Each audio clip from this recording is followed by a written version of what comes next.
حسب أحدث التوصيات الطبية فلا داعي لاستخدام أدوية السعال إلا في الحالات التي يتم وصفها من قبل الطبيب المعالج، وذلك خلافا للتصور العام بضرورة تناول أدوية مهدئة للسعال بمجرد حدوثه، وخصوصا أن معظم هذه الأدوية تكون حلوة المذاق ومفضلة من الأطفال، إلا أنها يمكن أن تسبب أعراضا جانبية.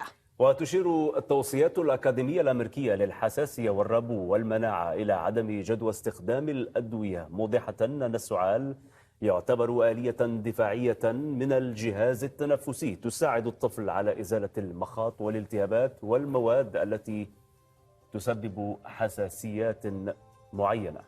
وعلى الرغم من أن السعال يكون عرضا مزعجا للطفل، فإن معظم الحالات تنتهي من تلقاء نفسها، ويمكن استخدام الأعشاب الطبيعية التي تساعد على تهدئته.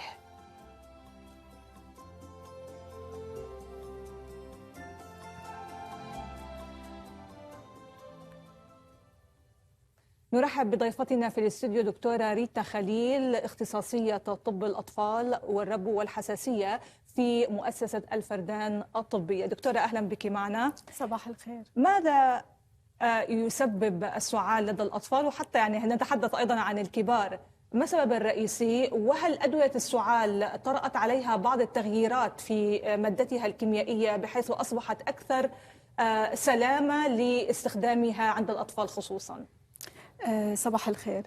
السعال هو ديزيز أو ردة فعل لأمراض كثيرة ممكن نعاني منها، وهي أكثر سبب ممكن تعمل مشاكل للأهل أو للأطفال خصوصا، ما بيقدر الواحد ينام بالليل.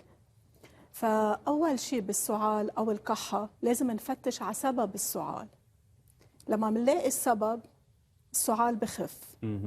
أسباب السعال فيها تكون كتير إلى أسباب، فيها تكون ربو، فيها تكون حساسية، فيها تكون after viral infection، حيلا شيء common cold، influenza، جريب، فلو يلي معروف بعد سيلان أنف. بيقولوا لنا الأهل إنه دغري الولد بصير بيسقط على صدره، بصير يسعل سعالات ناشفة. في يكون ديوت وريفلاكس، يعني في الأسيديتي أوقات بتزيد السعال هيدا. في يكون سببه التهاب الجيوب الأنفية، فمشان هيك الولد كمان بيسعل. فأول شيء سبب للسعال لازم يشوفوا طبيب أطفال أو طبيب عائلة، هو يحدد شو سبب السعال لنرجع نعطي الدواء المناسب. وبالتالي يعني هل هنالك تأثيرات جانبية من الممكن أن تطرأ بعد استخدام هذه الأدوية، أدوية السعال، بعيدا عن فكرة بأن الدواء في حد ذاته يقلل من أعراض السعال التي تعرفنا أو تعطينا معلومات عن أمراض ثانية؟ صح. مثل ما تفضلت قلت حضرتك، السعال هي دفاع الجسد على الفيروس يلي نحن او الانفكشن، الالتهاب يلي لقطنا.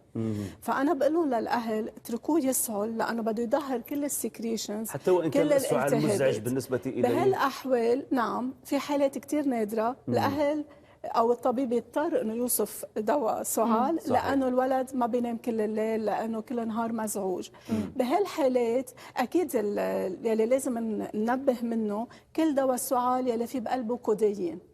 الكودايين كثير مؤذي للولد ان كان ولد او للكبار، لانه الكودايين في يعمل نعاس كل نهار، في دلو نايم الولد، اذا حدا كبير سايق في يعمل اكسيدنت لانه يغفل، في مستخلص من الافيون.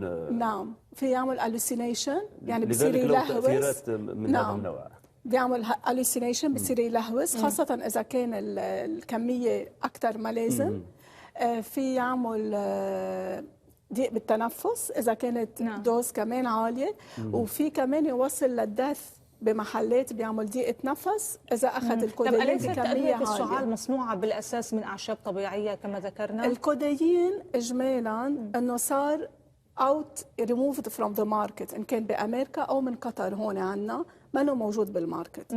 دواء السعال الثاني اللي أكثر شيء موجود هلأ هو بيكون بيزد على الهاني، العسل، بيزد على الأعشاب الطبيعية. هيدا ما كتير بيأذي وما بضر، بس أكيد لازم نستعمله بوصفة طبية وبعد عمر ال4 سنين أو ال6 سنين حسب نوع الدواء. طيب كيف نخفف من أعراض السعال إذا كان مزعجا ودون الاعتماد على أكثر سبب هذا للسعال، الشراب. العلاج السعال، هو بنقول جود هايدريشن.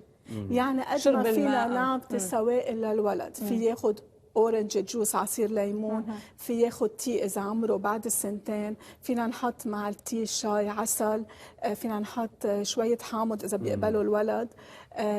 وفعليا يعني جود هايدريشن، يشرب سوائل كثير. ثاني شيء مخفف للسعال هو العسل.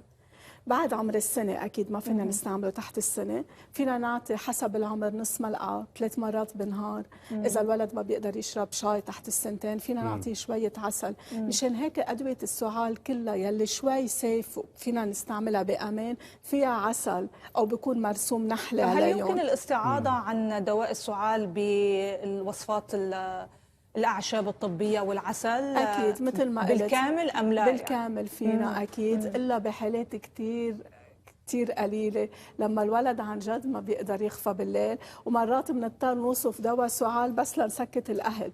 بس هي فعليا إذا فينا نترك الولد يسعل منا آخر الدنيا. فينا نحط ايميديفاير أول يومين بريحه، فينا نعمل مغطس مي فاترة، في يتنشأ البخار، كلهم هودي بيساعدوا إنه نخفف السعال.